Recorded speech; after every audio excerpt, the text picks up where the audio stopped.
Dear students, आज हम discuss करते हैं डीऑक्सीराइबोस न्यूक्लिक एसिड को। पेरेंट्स से करैक्टर ऑफ स्प्रिंग में जाते हैं।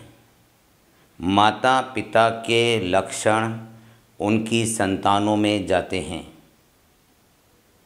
करैक्टर्स का माता पिता से संतानों में जाने को हम कहते हैं हेरिडिटी, और जो करैक्टर पेरेंट्स से ऑफस्प्रिंग में जाते हैं उन्हें कहते हैं हेरिडिटल करैक्टर। कौन से बायोमॉलिक्यूल्स करैक्टर्स को पेरेंट्स से ऑफस्प्रिंग में ले जाते हैं? वो कौन से बायोमॉलिक्यूल हैं जो करैक्टर्स को पेरेंट्स से ऑफस्प्रिंग में ले जाते हैं? डियर स्टूडेंट्स, पेरेंट्स से ऑफस्प्रिंग में करैक्टर डीएनए के द्वारा जाते हैं, और डीएनए क्रोमोसोम के अंदर बंद होता है और क्रोमोसोम न्यूक्लियस के अंदर होता है। तो आज हम स्टडी करेंगे डीएनए की। पेरेंट्स के सभी प्रकार के character, behavioural, anatomical, morphological, physiological, जितने भी तरह के करैक्टर्स हैं सब डीएनए के द्वारा उनकी ऑफस्प्रिंग में पहुंचते हैं। डीएनए बहुत इम्पॉर्टेंट है, और डीएनए का वो भाग, वो सेगमेंट जो एक करैक्टर को डिसाइड करता है उसे हम जीन कहते हैं, और जीन की ऑल्टरनेटिव फॉर्म को एलील कहते हैं, या जीन की म्यूटेंट फॉर्म को एलील कहते हैं। तो आज का हमारा टॉपिक है DNA. Okay, DNA, deoxyribose nucleic acid. Nucleic acid को डिस्कवर किया था मिशर ने। न्यूक्लिक एसिड को डिस्कवर किया था मिशर ने। न्यूक्लिक एसिड दो तरह का है, एक डीएनए है और एक RNA. DNA term proposed by Kossel, DNA term proposed by Kossel, KOSSEL। DNA मिलता कहाँ है? डीएनए की अक्रेंस कहाँ है? डीएनए न्यूक्लियस में मिलता है। डीएनए प्रोकार्योटिक और यूकार्योटिक दोनों प्रकार की सेल मिलता है। DNA found in all type of cells, prokaryotic cell में भी मिलता है और यूकार्योटिक सेल में भी मिलता है। इसके अलावा डीएनए सेल ऑर्गेनेल जैसे माइटोकॉन्ड्रिया और क्लोरोप्लास्ट में भी मिलता है, लेकिन मैच्योर आरबीसी में डीएनए नहीं मिलता। मैच्योर आरबीसी में डीएनए नहीं मिलता है। जाइलम, मैच्योर जाइलम में डीएनए नहीं मिलता। मैच्योर सीव सेल या सीव ट्यूब में भी डीएनए नहीं मिलता। डीएनए जेनेटिक मटेरियल है। डीएनए क्या है? जेनेटिक मटेरियल है। DNA carry the genetic information from cell to cell and generation to generation. DNA carry the genetic information from cell to cell and generation to generation. DNA दो प्रकार का होता है, एक होता है सर्कुलर डीएनए और एक होता है लीनियर डीएनए। देखिए, डीएनए दो प्रकार का है, एक है सर्कुलर डीएनए। सर्कुलर डीएनए मिलता है प्रोकार्योटिक सेल में, माइटोकॉन्ड्रिया में, क्लोरोप्लास्ट में। सर्कुलर डीएनए हो गया। सर्कुलर डीएनए जब रेप्लिकेट करता है तो इसके रेप्लिकेशन को थीटा मॉडल कहते हैं। सर्कुलर डीएनए के रेप्लिकेशन को थीटा मॉडल के द्वारा एक्सप्लेन किया जाता है। दूसरा डीएनए शेप के बेस पर लीनियर होता है। ये हो गया लीनियर डीएनए, ये है लीनियर डीएनए, और ये वाला है सर्कुलर डीएनए, ये हो गया सर्कुलर डीएनए। तो डीएनए दो तरह का हो गया ना शेप के बेस पर, एक हो गया लीनियर, एक हो गया circular. Circular DNA found in all prokaryotes and cell organelle, mitochondria and chloroplast. Linear DNA eukaryotic cell में मिलता है। डीएनए को हम सेल से कैसे आइसोलेट करेंगे? Isolation of DNA. डीएनए को सेल से निकालने के लिए एक मेथड है एंजाइमेटिक मेथड। एंजाइमेटिक मेथड से भी हम डीएनए को आइसोलेट कर सकते हैं। और दूसरा मेथड है सेंट्रीफ्यूगेशन मेथड। डीएनए को सेल से ऑब्टेन करने के लिए हम सेंट्रीफ्यूगेशन मेथड यूज़ करते हैं। सेंट्रीफ्यूगेशन मेथड डीएनए को मीज़र करते हैं हम पिकोग्राम में। डीएनए के वेट को मीज़र किया जाता है पिकोग्राम में, मोस्टली पिकोग्राम में करते हैं। डीएनए की यूनिट का नाम क्या है? न्यूक्लियोटाइड। देखिए डीएनए की यूनिट का नाम है न्यूक्लियोटाइड। न्यूक्लियोटाइड डीएनए की यूनिट का नाम है nucleotide. DNA helix polynucleotide. DNA का हेलिक्स पॉलीन्यूक्लियोटाइड चेन का बना होता है। डीएनए में 4 तरह के न्यूक्लियोटाइड हैं, नोट कीजिए। पहला है डीऑक्सी एडिनोसिन मोनोफॉस्फेट।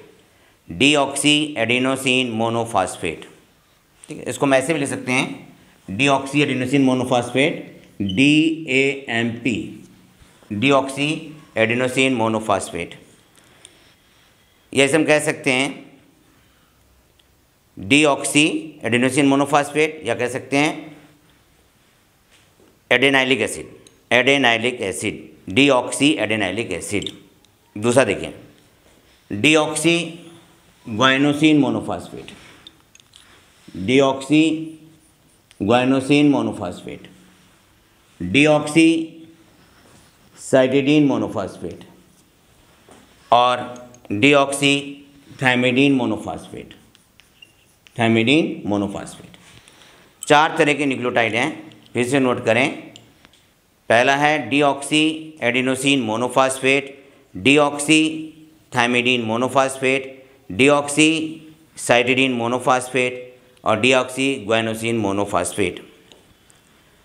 इसके दूसरे नाम भी लिख लीजिए। और देखिए deoxy adenylic acid, deoxy adenylic acid, deoxy cytidylic acid, deoxy thymidylic acid और deoxy guanylic acid. Deoxy guanylic acid. देखिए न्यूक्लियोटाइड में 2 चीज़ें होती हैं। न्यूक्लियोटाइड में 2 चीज़ें हैं। एक है न्यूक्लियोसाइड और प्लस फास्फोरिक एसिड। अब देखिए न्यूक्लियोसाइड। न्यूक्लियोसाइड में भी 2 चीज़ें हैं, 2 कंपोनेंट हैं न्यूक्लियोसाइड में भी। एक है नाइट्रोजनस बेस, नाइट्रोजनस बेस, और दूसरा है डीऑक्सीराइबोज शुगर, डीऑक्सीराइबोज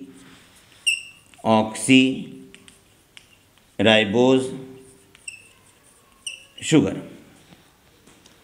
न्यूक्लियोसाइड भी 4 तरह के हैं, नोट कर लें। डीऑक्सी, आपने देखिए न्यूक्लियोटाइड नाम लिखा था डीऑक्सी एडेनोसिन मोनोफॉस्फेट। अब फास्फेट हटा दीजिए उसमें सब।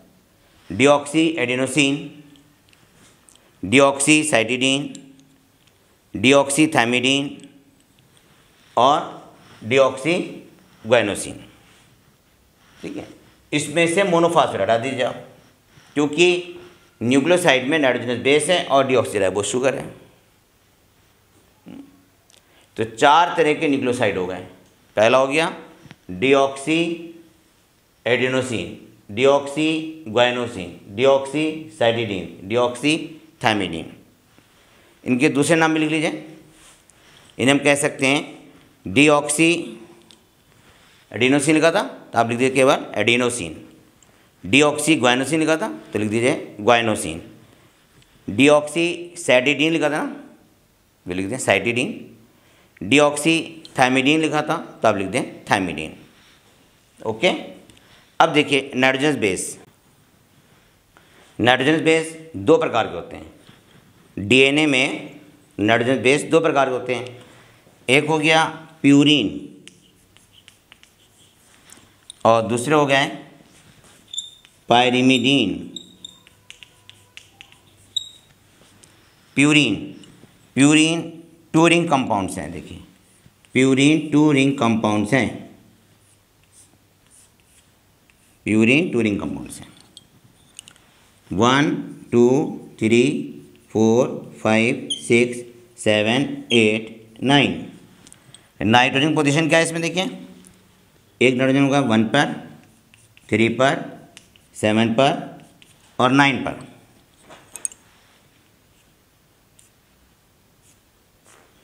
ये हो गया प्यूरीन। अब देखिए प्यूरीन 2 हैं, एक है एडेनिन, मैंने सिर्फ ए लिख दिया, और दूसरा है ग्वाइनिन, जी लिख दिया। एडेनिन को ए से और ग्वाइनिन को जी से रिप्रेजेंट करते हैं। प्यूरीन 2 रिंग कंपाउंड्स हैं, एरोमेटिक रिंग, और जो दूसरी रिंग है ना ये वाली, इसे कहते हैं इमीडिएजोल रिंग, इमीडिएजोल रिंग। नाइट्रोजन पोजीशन 1 3 7 9 है। प्यूरीन एडेनिन है और ग्वाइनिन है, एडेनिन को ए से, ग्वाइनिन को जी से। पायरिमिडीन, देखिए पायरिमिडीन में केवल एक रिंग होती है, पायरिमिडीन में केवल एक रिंग होती है। ये इसकी मैंने कार्बन की संख्या लिखी 1 2 3 4 5 6। नाइट्रोजन है एन पर और 3 पर, नाइट्रोजन है एन पर और 3 पर। पायरिमिडीन साइटोसिन है मतलब सी, और थाइमिडीन मतलब T. Dear students, nitrogen base 2 तरह के हो गए, एक हो गया प्यूरीन, एक हो गया पायरिमिडीन। प्यूरीन में डबल रिंग कंपाउंड्स हैं, एरोमेटिक रिंग है और इमीडिएजोल रिंग है। Nitrogen position 1 3 7 9। एग्जाम्पल है प्यूरीन का एडेनिन और guanine. Pyrimidine, pyrimidine single ring compound है, इसका एग्जाम्पल है साइटोसिन और थाइमीन। साइटोसिन को सी से, थाइमीन को टी से। अब देखिए नाइट्रोजनस बेस जब न्यूक्लियोसाइड के साथ, नाइट्रोजनस बेस जब डीऑक्सीराइबोस शुगर के साथ जुड़ते हैं तो बनता है न्यूक्लियोसाइड। और न्यूक्लियोसाइड 4 तरह के हैं। पहला है deoxy cytidine, deoxy adenosine, deoxy guanosine, deoxy thymidine. Nucleoside जब फास्फोरिक एसिड से जाकर जुड़ता है तो बनता है न्यूक्लियोटाइड। न्यूक्लियोटाइड 4 तरह के हैं, deoxy adenosine monophosphate, deoxy guanosine monophosphate, deoxy thymidine monophosphate और डीऑक्सी कौन सा रह गया, ग्वाइनोसिन मोनोफास्फेट हो गया, एडिनोसिन मोनोफास्फेट, साइटिडीन मोनोफास्फेट और थाइमिडीन मोनोफास्फेट। न्यूक्लियोटाइड के दूसरे नाम भी हैं, वो मैंने आपको पहले बताए थे। Deoxy cytidylic acid, deoxy thymidylic acid, deoxy adenylic acid और डीऑक्सी ग्वाइनाइलिक एसिड। डीएनए का हम स्ट्रक्चर स्टडी करते हैं। हम लोग जो डीएनए स्ट्रक्चर स्टडी करते हैं कौन सा है, वो बी डीएनए है। वाटसन क्रिक ने डीएनए की स्टडी की थी, तो वाटसन क्रिक ने बी डीएनए का स्ट्रक्चर स्टडी किया था और मेथड था एक्स रे डिफ्रैक्शन मेथड। और वाटसन क्रिक मॉडल जो बेस्ड है वो फ्रैंकलिन और विल्किंस के मॉडल पर बेस्ड है। बी डीएनए की स्टडी हम करते हैं। मेथड कौन सा है, एक्स रे डिफ्रैक्शन मेथड। किसने स्टडी की थी, वाटसन और क्रिक ने। वाटसन क्रिक के मॉडल का स्ट्रक्चर किस पे बेस्ड है, ये स्ट्रक्चर बेस्ड है विल्किंस और फ्रैंकलिन की स्टडी के ऊपर। देखिए डीएनए डबल हेलिकल स्ट्रक्चर, देखिए डीएनए डबल हेलिकल स्ट्रक्चर है। डीएनए डबल हेलिकल, इसको हम बोलते हैं हेलिक्स, पॉलीन्यूक्लियोटाइड चेन।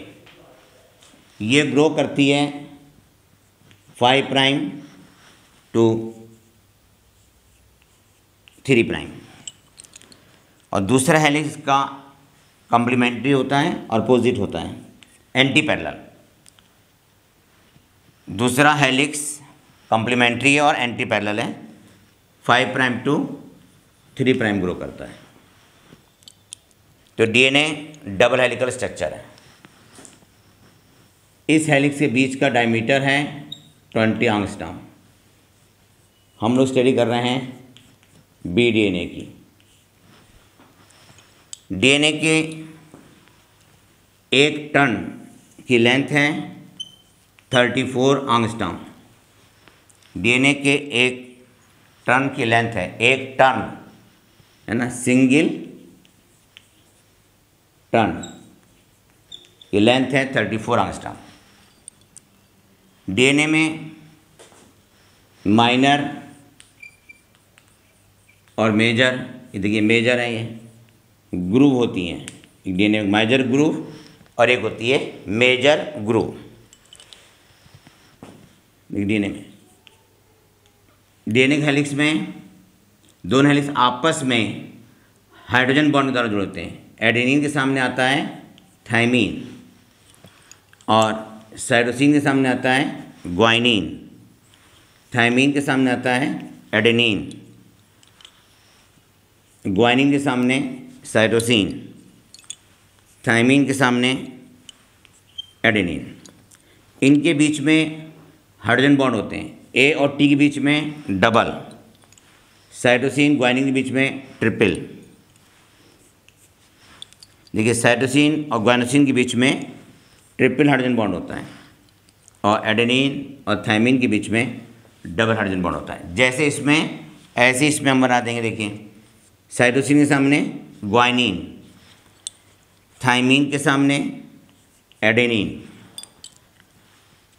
ग्वाइनिन के सामने साइटोसिन। ये आप कोई सा भी सीक्वेंस रख सकते हैं, इसमें कोई हार्ड एंड फास्ट रूल नहीं है, कोई सा भी लिख दीजिएगा। अब देखिए साइटोसिन ग्वाइनिन के बीच में 3 हाइड्रोजन बॉन्ड और एडेनिन और थाइमीन के बीच में डबल हाइड्रोजन बॉन्ड। ऐसी तरह लिख दीजिए आप, सी के सामने जी, मतलब साइटोसिन के सामने ग्वाइनोसिन, थाइमीन के सामने एडेनिन। यहाँ पे एडेनिन और थाइमीन के बीच में डबल हाइड्रोजन बॉन्ड और साइटोसिन और ग्वाइनोसिन के बीच में ट्रिपल हाइड्रोजन बॉन्ड। ऐसे यहाँ पे लिख सकते हैं आप। देखिए ट्रिपल,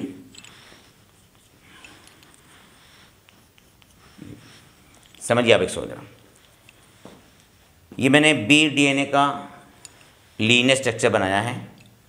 बी डीएनए मॉलिक्यूल में 2 हेलिक्स हैं, दोनों एंटी पैरेलल हैं।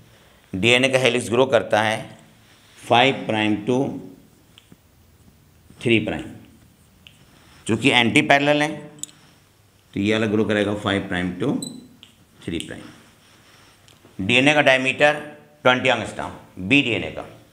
बी डीएनए में 1 टन की लंबाई है 34 एंगस्ट्रॉम में और 1 टन में बेस पेयर हैं 10। देखो 1 2 3 4 5 6 7 8 9 10 बेस पेयर हैं। तब इंटर न्यूक्लियोटाइड डिस्टेंस हो जाएगा 3.4 angstrom. Inter nucleotide distance 3.4 angstrom हो जाएगा। और बेस रोटेशन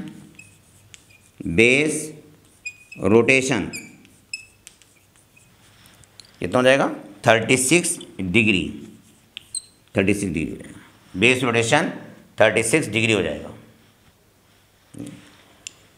एडेनिन और थाइमीन के बीच में double hydrogen bond, cytosine guanine के बीच में triple hydrogen bond. Hydrogen bond की लेंथ भी 2.8 से 2.9 एंगस्ट्रॉम तक होती है। डीएनए ये जो हमने स्ट्रक्चर बनाया था ये कौन सा था, लीनियर था। अब मैं डीएनए स्ट्रक्चर ड्रा कर रहा हूँ, है ना, मॉलिक्यूलर स्ट्रक्चर ड्रा कर रहा हूँ, बनाइए साथ साथ।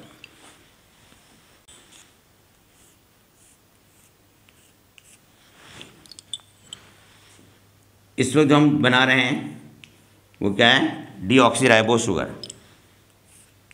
ये हम जो बना रहे हैं यह है डीऑक्सीराइबोज शुगर। डीऑक्सीराइबोज शुगर में 5 कार्बन होते हैं, 1 2 3 4 5। 5 है ये हम ड्रॉ कर रहे हैं डीऑक्सीराइबोस शुगर को। ये हो गई डीऑक्सीराइबोस शुगर। चूँकि डीऑक्सीराइबोस शुगर है तो हम यहाँ एस लिख देते हैं बीच में, याद रहेगा क्या है, ये डीऑक्सीराइबोस शुगर है ये हो गई डीऑक्सीराइबोस शुगर। अब इसमें देखिए यह है first carbon, second, third, fourth, fifth. इसमें देखिए first, second, third, fourth, fifth. यहाँ पे कौन सा है, फिफ्थ है। फर्स्ट कार्बन के हाइड्रोक्सिल ग्रुप से नाइट्रोजनस बेस ग्लाइकोसिलिक बॉन्ड के द्वारा जुड़ा होता है। अगर यहाँ पे एडेनिन है तो उसके सामने थाइमिन जुड़ेगा। अगर यहाँ पे साइटोसिन है तो उसके सामने ग्वाइनिन जुड़ेगा। थाइमिन के सामने एडेनिन और ग्वाइनिन के सामने साइटोसिन। फिर समझिए, देखिए नाइट्रोजनस बेस डीऑक्सीराइबोस शुगर के फर्स्ट कार्बन के हाइड्रोक्सिल ग्रुप से ग्लाइकोसिलिक बॉन्ड के द्वारा जुड़ता है। तो यहाँ पे जो बॉन्ड है वो कौन सा बॉन्ड है, ग्लाइकोसिलिक बॉन्ड। दोनों हेलिक्स के नाइट्रोजन बेस आपस में हाइड्रोजन बॉन्ड के साथ जुड़ते हैं। हमने ये जो बनाया बॉन्ड कौन सा है, ये है हाइड्रोजन बॉन्ड्स। एडेनिन और थाइमिन के बीच में डबल, साइटोसिन और ग्वाइनिन के बीच में ट्रिपल। प्रोकार्योटिक डीएनए में ट्रिपल हाइड्रोजन बॉन्ड की संख्या अधिक होती है। इसका मतलब प्रोकार्योटिक डीएनए में साइटोसिन और ग्वाइनिन बेस पेयर ज़्यादा होते हैं। यूकार्योटिक डीएनए में एडेनिन और थाइमिन बेस पेयर ज़्यादा होते हैं। देखिए यूकार्योटिक डीएनए में एडेनिन और थाइमिन के बेस पेयर ज़्यादा होते हैं। इन दोनों को मिला क्या कहेंगे हम, ये डीऑक्सीराइबोस शुगर है, ये नाइट्रोजन बेस है, क्या कहलाएगा, न्यूक्लियोसाइड। ये हो गया यहाँ पे, यहाँ से यहाँ तक क्या हो गया, ये न्यूक्लियोसाइड। इसे हम नाम देंगे न्यूक्लियोसाइड का। यहाँ पर फिफ्थ कार्बन फ्री है और यहाँ पर थर्ड कार्बन फ्री है। यहाँ पे थर्ड के सामने आएगा फिफ्थ कार्बन फ्री और इसका आएगा तीसरा कार्बन फ्री। अब देखिए फास्फोरिक एसिड का फास्फेट जुड़ता है डीऑक्सीराइबोस के थर्ड कार्बन के हाइड्रोक्सिल ग्रुप से, तब इसे हम कहते हैं फास्फो एस्टर बॉन्ड। ये कहलाएगा phospho ester bond, phospho ester bond.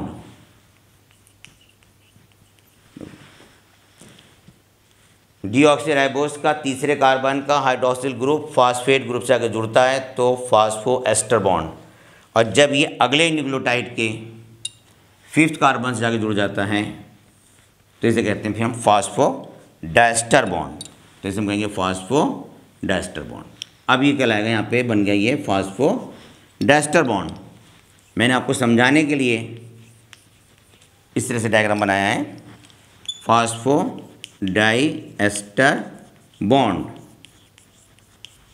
अब देखिए यहाँ पे ये तीसरा कार्बन किस जगह जुड़ता है, फिफ्थ से, फास्फोरिक एसिड तीसरा जगह जुड़ता है फिफ्थ से। कौन सा एसिड यहाँ पे, फास्फोरिक एसिड। इसे कहेंगे हम फास्फो एस्टर बॉन्ड। ग्रो कितना कर रहा है, 5 प्राइम टू 3 प्राइम। तो यहाँ से आ रहा है 5 प्राइम टू 3 प्राइम। अब इस बार ये 1 2 3 4 5, देखिए 5 थर्ड जाके जुड़ेगा, 5 थर्ड जाके जुड़ेगा,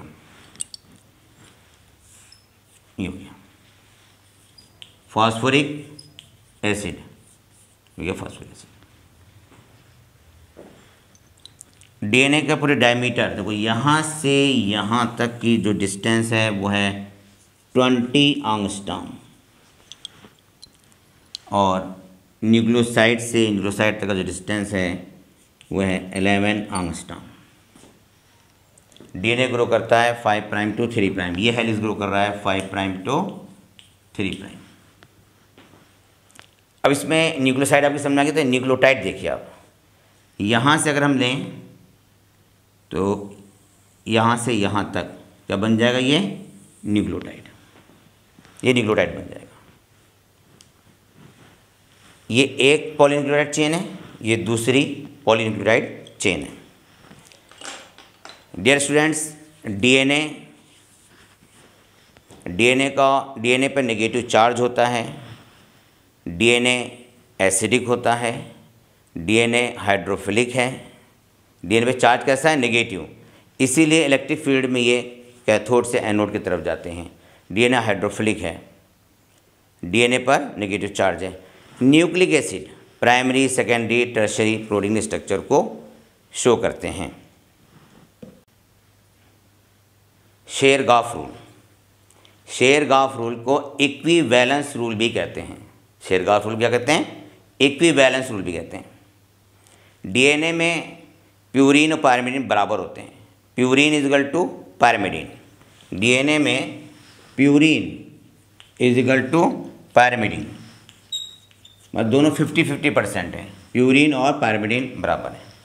डीएनए में साइटोसिन ग्वाइनोसिन के बराबर है और थायमीन एडेनिन के बराबर है। डीएनए में साइटोसिन किसके बराबर है, साइटोसिन इक्वल टू ग्वाइनिन, और एडेनिन थायमीन के बराबर है, साइटोसिन ग्वाइनोसिन के बराबर है। मतलब C is equal to G और T is equal to A और purine is equal to pyrimidine. DNA में स्पेसिफिक बेस रेशियो होता है A+T अपॉन C+G, ये स्पेसिफिक बेस रेशियो होता है। हर स्पीशीज़ का स्पेसिफिक बेस रेशियो है, फार्मूला उसका A+T अपॉन C+G। और डीएनए में देखिए A+C upon T+G is equal to 1 होगा। डीएनए के फंक्शन की स्टडी हम करें अगर, है ना, तो डीएनए के फंक्शन क्या है।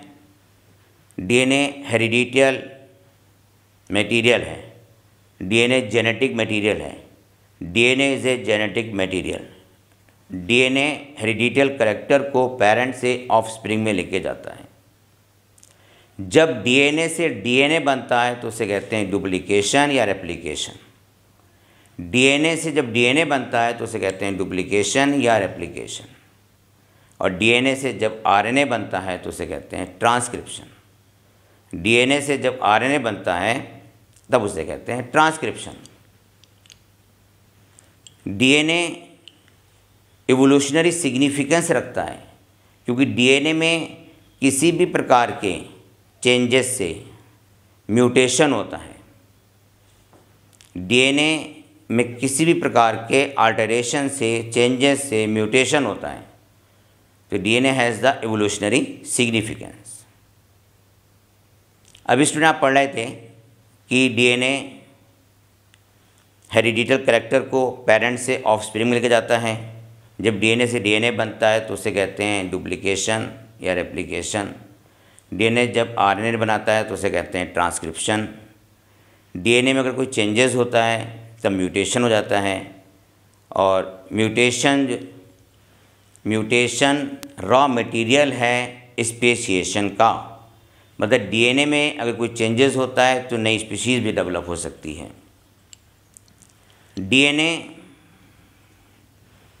डबल हेलिकल होता है, लेकिन इसके कुछ एक्सेप्शन भी हैं। Single strand DNA found in 5 into 174 coliphage virus, 5 into 174 coliphage virus में डीएनए सिंगल स्ट्रैंड होता है। S13 ई कोलाई में भी डीएनए सिंगल स्ट्रैंड होता है। तो 5 into 174 में डीएनए कैसा है? Single strand. S13 E coli में भी डीएनए कैसा होता है? सिंगल स्ट्रैंड होता है। डीएनए के type A DNA, B DNA, C DNA, D DNA, ये 4 डीएनए होते हैं right handed. A DNA, B DNA, C DNA और डी डीएनए ये कैसे हैं? Right handed. और जेड डीएनए है लेफ्ट हैंडेड। जेड डीएनए होता है left handed. Z DNA left handed होता है। मैंने बताया था कि डीएनए को हम मेजर पिकोग्राम में भी करते हैं। मान लो हैप्लॉइड सेल में, हैप्लॉइड सेल मीन्स स्पर्म में या एग सेल में अगर डीएनए कंटेंट 10 पिकोग्राम है, तब डिप्लॉइड सेल में डीएनए कितना हो जाएगा? अगर हैप्लॉइड सेल में डीएनए 10 पिकोग्राम है तो डिप्लॉइड सेल में हो जाएगा 20 पिकोग्राम। 20 पिकोग्राम। एक क्वेश्चन आता है, मैं यहाँ थोड़ा सा याद दिला देता हूँ। आपने सेल साइकिल पढ़ी होगी। अगर आप ये पढ़ते हैं कि G1 फेज़ में डीएनए मान लीजिए 5 पिकोग्राम है तो S फेज़ में 10 पिकोग्राम हो जाएगा। ठीक। अगर G1 फेज़ में, G1 फेज़ सेल साइकिल की G1 फेज़ में 5 पिकोग्राम डीएनए है, तब S फेज़ में 10 पिकोग्राम हो जाएगा। मतलब जब डीएनए रेप्लिकेट करता है तब उसका वेट बढ़ जाता है। जैसे 5 पिकोग्राम था तो हो जाएगा 10 picogram. Thank you. Wish all the best.